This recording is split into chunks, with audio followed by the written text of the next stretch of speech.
लिए क्या कहती है लाल किताब, क्या योग ऐसे होते हैं जिसके द्वारा हम धन के बारे में आज जानेंगे, उन योगों के बारे में और क्या हम उपाय कर सकते हैं,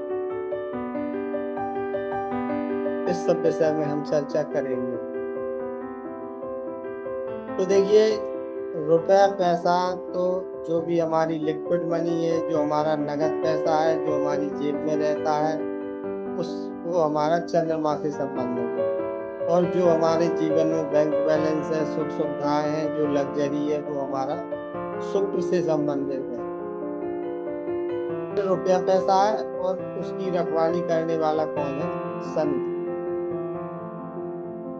तो शनि ही तौल तौल के देता है, ऐसा नहीं है कि वो पूरा पैसा खराब करवा दे। और खराब तभी होता है जब किसी जातक का शनि खराब होता है। तो शनि अच्छा होगा तो कहेंगे मतलब अच्छी चीजों में खर्च होगा, विकास कार्यों में खर्च होगा, या घर की तरक्की के लिए खर्च होगा। भाई चंद्र अच्छा है, रुपया तो आएगा व्यक्ति के पास, लेकिन यदि शनि खराब है उसी समय, तो वो रुपया जैसे ही आएगा वैसे ही बुरे कामों में या अन्य परेशानियों में खर्च होता रहेगा। तो हमें यहाँ शनि और चंद्र दोनों को अच्छा करना है रुपए पैसे के लिए। अब आपके पास आदमी की कुंडली आती है, कहता है देखो भाई ऐसा है, रुपए तो बहुत है, कमाता तो खूब हूँ, लेकिन बचत नहीं होती है, खर्च ही बहुत ज्यादा हो जाता है। तो ये खर्च करवाने वाला कौन है? शनि। तो उसके लिए हमें शनि को नेक करना पड़ेगा। यदि शनि हमारा नेक हो गया तो हमारी बचत होनी शुरू हो जाएगी। तो इसी के संबंधित कुछ योग हैं, जिन योगों में परेशानियां आती हैं उनके उपाय हैं, जिनके बारे में आज हम लोग चर्चा करें। पहला योग है चंद्रमा खाना नंबर 3 में हो। चंद्रमा खाना नंबर 3 में हो और उसके शत्रु ग्रह, आप समझ सकते हैं, अब आपको बताने की जरूरत नहीं है चंद्रमा के शत्रु कौन कौन है। चंद्रमा के शत्रु ग्रह अष्टम भाव में हो तो ऐसे व्यक्ति की धन हानि होती है, मतलब उसका रुपया खराब होता है, धन हानि होती है। उपाय क्या है इसका? उपाय भी साथ साथ नोट करते चलेंगे। उपाय यही है कि आपके घर जो भी मेहमान आए उनको पानी और दूध जरूर पिला के भेजें, मतलब नाश्ता ना कराएं लेकिन पानी जरूर पिला के भेजें, इससे आपका बचाव होता रहेगा। और धन को वृद्धि करने के लिए आप एक तीतर पक्षी आता है, तीतर पक्षी को पाल लें, तो उसमें आपके धन की बचत हो जाएगी। अब आप लोगों का क्वेश्चन होगा कि ये तीतर पक्षी ही क्यों पाले, और कोई पक्षी भी पाल सकते हैं। तो खाना नंबर 3 का जो बुध है, उसका जो पक्षी है वो तीतर है। तो यहाँ पे चंद्रमा खाना नंबर 3 में बैठा हुआ है, किसके घर में बैठा हुआ है? बुध के घर में। तो यहाँ बुध को अच्छा करने के लिए हम क्या करेंगे? तीतर की सेवा। तो इसलिए यहाँ पे लाल किताब कहती है कि खाना नंबर 3 के चंद्र को अच्छा करने के लिए आप तीतर की सेवा करिए, तीतर पक्षी पाल सकते हैं, इससे व्यक्ति की धन वृद्धि होगी, धन की जो रुकावटें आ रही हैं वो नहीं आए। अगला योग है बृहस्पति लगन में हो और उसके जो शत्रु, बृहस्पति के शत्रु सबके पता है, बुध शुक्र राहु। यदि बुध शुक्र राहु साथ में ही बैठे हो, या खाना नंबर 2 में हो, या खाना नंबर 5 में हो, या 9 में हो, या 11 में, या 12, इनमें से कोई, बुध हो या शुक्र हो या राहु, कोई भी 2, 5, 9, 11, 12 में बैठे हो, या बृहस्पति के साथ लगन में ही बैठे हो, और खाना नंबर 7 में भी शुभ हो, तो ऐसे व्यक्ति को बुजुर्गों से धन दौलत प्राप्त होती है। ऐसे व्यक्ति को अपने बुजुर्गों से धन दौलत प्राप्त होती है।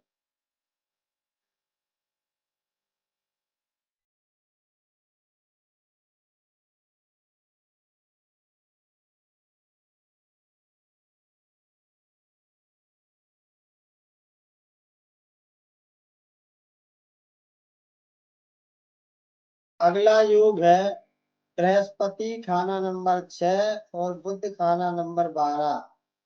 बृहस्पति की दृष्टि जाएगी खाना नंबर 12 के बुध पर, और बुध की उल्टी दृष्टि जाएगी बृहस्पति के ऊपर खाना नंबर 6 में। तो इस स्थिति में क्या होगा, बृहस्पति 6 बुध 12।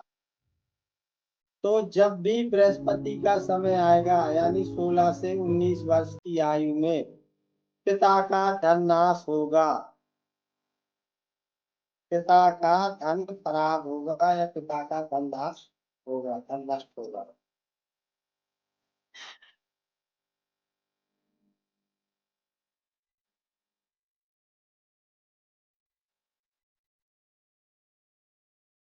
अगला योग है जब भी बृहस्पति और मंगल की युति लगन में हो, बृहस्पति और मंगल की युति लगन में हो,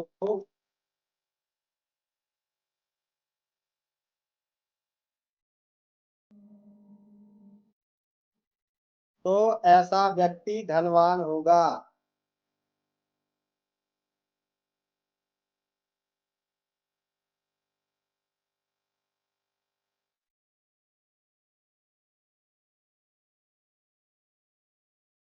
लेकिन उसी समय यदि बुध खाना नंबर 7 में हो, तो सारा धन नष्ट हो जाएगा। बृहस्पति मंगल लगन में हो तो व्यक्ति क्या होगा, धनवान होगा। लेकिन यदि उसी समय कुंडली में बुध भी 7वें घर में बैठ जाए, तो सारा धन चाहे वो कितना भी धीरे नष्ट हो जाए।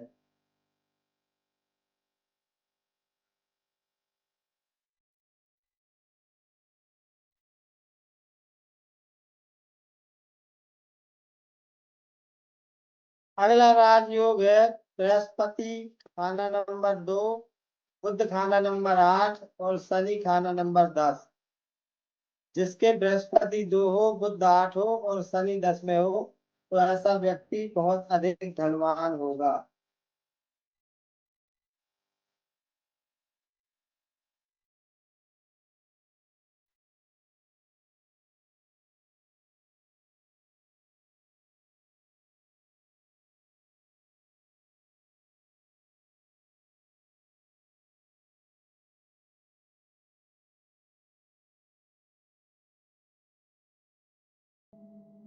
अगला योग है बृहस्पति चंद्र खाना नंबर 3 में हो और उन पर पापी ग्रहों की दृष्टि ना हो,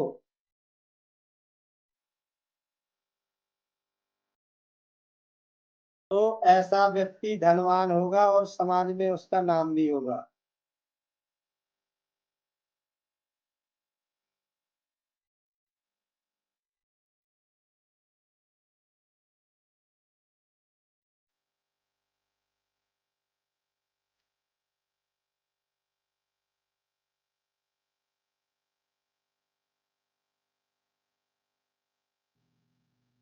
अगला योग है बृहस्पति 4 और उसके शत्रु बुध शुक्र राहु खाना नंबर 10 में हो।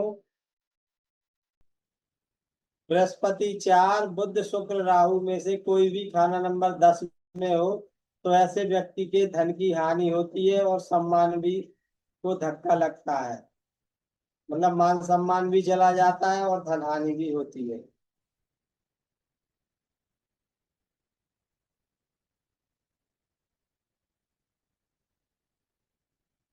अगला योग है बृहस्पति खाना नंबर 4 और उस पर किसी पापी ग्रहों की दृष्टि ना हो, तो ऐसे व्यक्ति को गड़ा हुआ धन प्राप्त होता है या लॉटरी द्वारा धन प्राप्त होता है।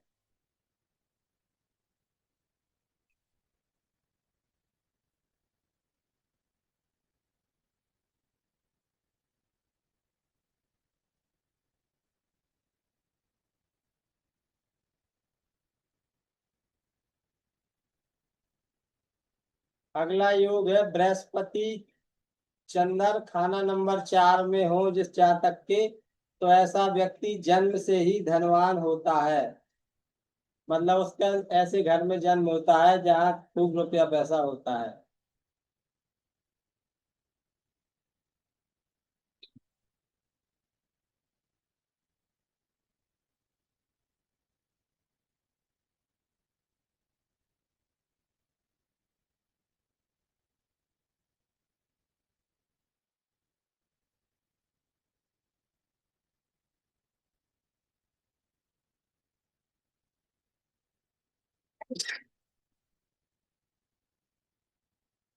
अगला योग है बृहस्पति केतु खाना नंबर 6 में हो और खाना नंबर 2 से पापी ग्रहों की दृष्टि या शनि की दृष्टि ना हो,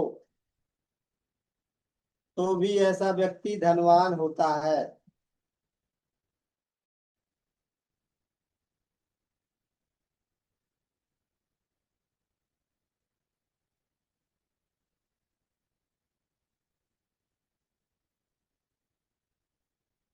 अगला योग है बृहस्पति खाना नंबर 9 और शनि खाना नंबर 5। बृहस्पति 9 शनि 5, ऐसे व्यक्ति के 19 वर्ष की उम्र में, 33 वर्ष की उम्र में और 39 वर्ष की उम्र में खूब धन आता है।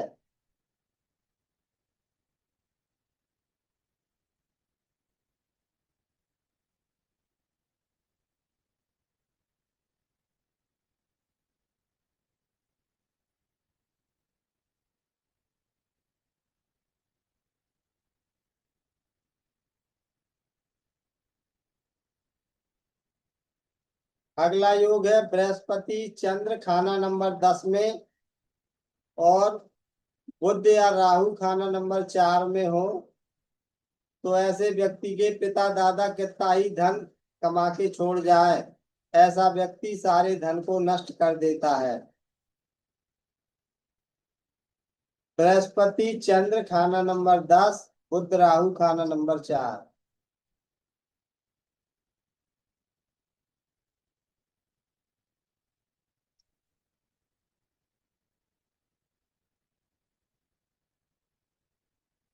अगला योग है सूर्य बृहस्पति खाना नंबर 12 में हो, तो ऐसे व्यक्ति के पास कभी भी धन की कमी नहीं होती।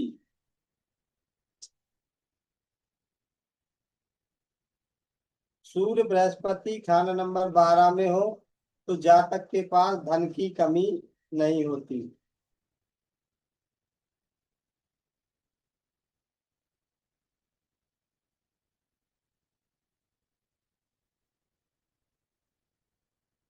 अगला योग है सूर्य लगन में हो और उसके मित्र चंद्र मंगल बृहस्पति कोई पंचम भाव में हो, तो जातक के पास लक्ष्मी स्वयं चल के आती है, जातक धनवान होता है।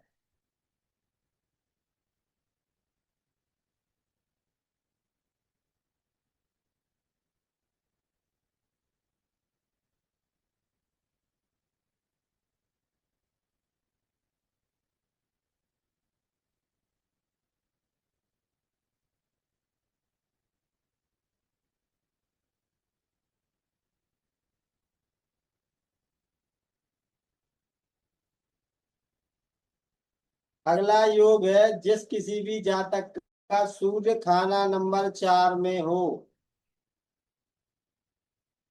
उसका चंद्रमा जिस भाव में बैठा होगा, उस रिश्तेदार से उसको धन प्राप्त होगा। चंद्रमा जिस खाने में बैठा है उस खाने का जो रिश्तेदार होगा, जो व्यक्ति होगा, उस रिश्तेदार से धन प्राप्त होगा। एग्जाम्पल भी हम आपको बता देते हैं, जैसे तीसरे भाव में है भाई, 5वें भाव में हो तो संतान, 6ठे भाव में हो तो मामा, इस प्रकार से है। सूर्य 4 के समय यदि चंद्रमा खाना नंबर 3 में हो तो भाइयों से धन प्राप्त होगा। चंद्रमा खाना नंबर 5 में हो तो संतान से धन प्राप्त होगा। चंद्रमा खाना नंबर 6 में हो तो मामा से धन प्राप्त होगा। चंद्रमा खाना नंबर 10 में हो तो चाचा से धन प्राप्त होगा।